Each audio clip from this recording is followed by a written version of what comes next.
بسم اللہ الرحمن الرحیم۔ آداب ناظرین، جوائنٹ ایکشن کمیٹی نے NRC شہریت ترمیمی قانون اور NPR قانون کے خلاف 4 جنوری کو ملین مارچ انڈا پارک دھرنا چوک پر منعقد ہوگا۔ جناب محمد مشتاق ملک، صدر تحریک مسلم شبان و کنوینر جوائنٹ ایکشن کمیٹی نے شہر حیدرآباد اور اضلاع سے اس ملین مارچ میں شرکت کرنے والے عوام سے درخواست کی ہے کہ وہ نظم و ضبط کا مظاہرہ کریں۔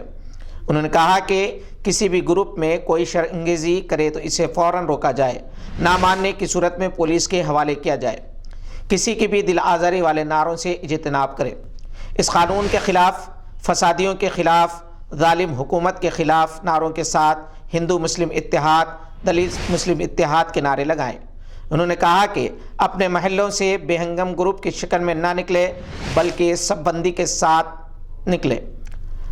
موٹر بائک کے مفلر کی آوازیں نکالنے سے پرہیز کریں، کیونکہ اصل احتجاج انڈا پارک دھرنا چوک پر ہے۔ اس لیے پورے نظم و ضبط کے ساتھ احتجاجی مقام تک پہنچنے کی انہوں نے عوام سے درخواست کی ہے۔ Telangana private schools action committee نے ملین مارچ کی مکمل حمایت کرنے کا اعلان کیا ہے۔ یہ ملین مارچ 40 تنظیموں کی جانب سے دھرنا چوک انڈا پارک میں ہفتہ 4 جنوری کو 2 بجے دن منظم کیا جائے گا۔ میڈیا پلس آڈیٹوریم میں منعقدہ پریس کانفرنس سے خطاب کرتے ہوئے جوائنٹ ایکشن کمیٹی کے قائدین نے اسکولز کے ذمہ داروں سے درخواست کی ہے کہ وہ 4 جنوری کو اسکول کے اوقات صرف نصف دن تک ہی رکھیں تاکہ اسکولز کے ذمہ داران اس ملین مارچ میں شرکت کر سکیں۔ پریس کانفرنس میں محمد محمود علی سہیل، سید سمیع اللہ حسینی، فضل الرحمن خرم، ساجد محمود، عبدالصبور، ڈاکٹر محمد انور، سید عارف، سید شہباز قادری، مجتبیٰ حسین، اعجاز اور محمد مجیب موجود تھے۔ کانفرنس کے دوران مشتاق ملک نے میڈیا پلس آڈیٹوریم پہنچ کر ملین مارچ سے اعانت کا اظہار کے لیے private schools joint action committee سے تشکر کا اظہار کیا۔ ایرانی پاسداران انقلاب کی قدس فورس کے سربراہ جنرل قاسم سلیمانی کی عراق میں امریکی افواج کے فضائی حملے میں ہلاکت کے بعد ایران نے کہا ہے کہ اس اقدام کا بدلہ لیا جائے گا۔ 62 سالہ جنرل قاسم سلیمانی کو بغداد کے ہوائی اڈے سے نکل رہے تھے کہ ان کی کار کو امریکی ڈرون کے ذریعے نشانہ بنایا گیا۔ قاسم سلیمانی کے ہمراہ ایران کی حمایت یافتہ ملیشیا کے عراقی کمانڈر ابو مہدی المہندس بھی موجود تھے اور وہ بھی اس حملے میں ہلاک ہو گئے۔ حملے میں جملہ 8 افراد جاں بحق بتائے جا رہے ہیں۔ ذرائع ابلاغ کے مطابق جنرل سلیمانی کا ایرانی حکومت میں ایک کلیدی کردار تھا اور ان کی قدس فورس صرف رہبر اعلیٰ آیت اللہ علی خامنہ کو جواب دہ ہوتی ہے۔ ایرانی رہنما آیت اللہ علی خامنہ نے اپنے رد عمل میں قاسم سلیمانی کے قتل کا بدلہ لینے کا اعلان کیا ہے۔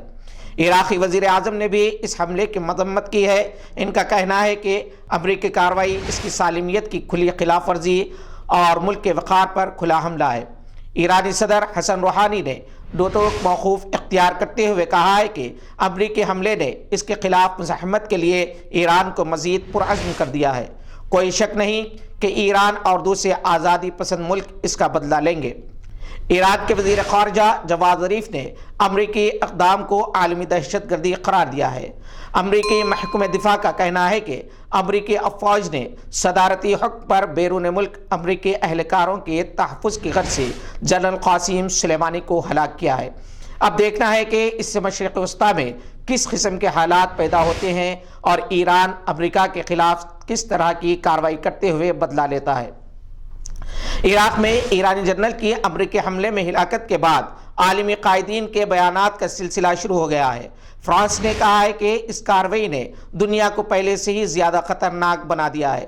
فرانس کے وزیر برائے یورپی یونین ایملے ڈی مونچلین نے کہا کہ آج صبح جب ہم جاگے تو خود کو ایک زیادہ خطرناک دنیا میں پایا۔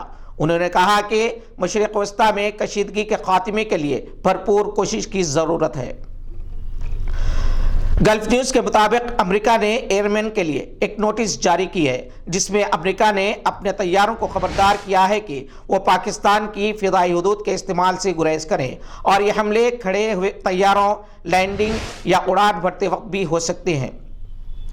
پاکستانی وزیر دفاع پرویز خٹک نے آرمی ترمیمی ایکٹ 2020 قومی اسمبلی میں پیش کر دیا ہے، جس کے بعد قومی اسمبلی کا اجلاس کل 11 بجے تک ملتوی کر دیا گیا۔ پاکستان آن لائن کے مطابق اسپیکر قومی اسمبلی اسد قیصر کی صدارت میں قومی اسمبلی کا اجلاس منعقد ہوا، جس میں آرمی ایکٹ 2020 کے علاوہ پاکستان ایئر فورس ترمیمی ایکٹ 2020، پاکستان بحریہ ترمیمی ایکٹ 2020 بھی قومی اسمبلی میں پیش کیے گئے۔ تینوں بل قائمہ کمیٹی دفاع کو بھیجے گئے۔ واضح رہے کہ سپریم کورٹ آف پاکستان نے حکومت کو آرمی چیف کی مدت ملازمت میں توسیع کے لیے 6 ماہ کے اندر قانون سازی کرنے کا حکم جاری کیا تھا۔ ابوظہبی کے ولی عہد و متحدہ عرب امارات کے نائب سربراہ اعلیٰ شیخ محمد بن زاید آل نہیان نے پاکستان میں چھوٹے اور درمیانے سائز کے منصوبوں کے لیے $200 ملین مختص کرنے کا حکم دیا ہے۔ شیخ محمد بن زاید نے یہ ہدایت دورہ پاکستان کے موقع پر جاری کی۔ انہوں نے اسلام آباد میں وزیر اعظم پاکستان عمران خان کے ساتھ دو طرفہ تعلقات اور علاقائی و عالمی حالات حاضرہ پر تبادلہ خیال کیا۔ وہ 2 جنوری کو پاکستان کے ایک روزہ دورے پر تھے۔ لبنان کو نسان کمپنی کے سابقہ سربراہ کارلوس حسین کی گرفتاری کے لیے انٹرپول کے جاری کردہ ریڈ نوٹس موصول ہو چکی ہے۔ بتایا جاتا ہے کہ کارلوس حسین کے خلاف جاپان میں مالی بے ضابطگیوں کا مقدمہ زیر سماعت ہے اور انہیں $6.8 ملین کے عوض عبوری ضمانت مل چکی تھی۔ وہ نجی طیارے کے ذریعے جاپان سے فرار ہو کر ترکی کے راستے سے لبنان پہنچے۔ کارلوس کے پاس فرانس، برازیل اور لبنان کے پاسپورٹ ہے۔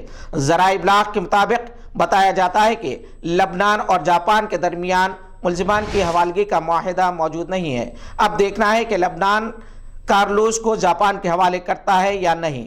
یہ تھیں آج کی چند اہم خبروں پر نظر۔ دیکھتے رہیے گواہ۔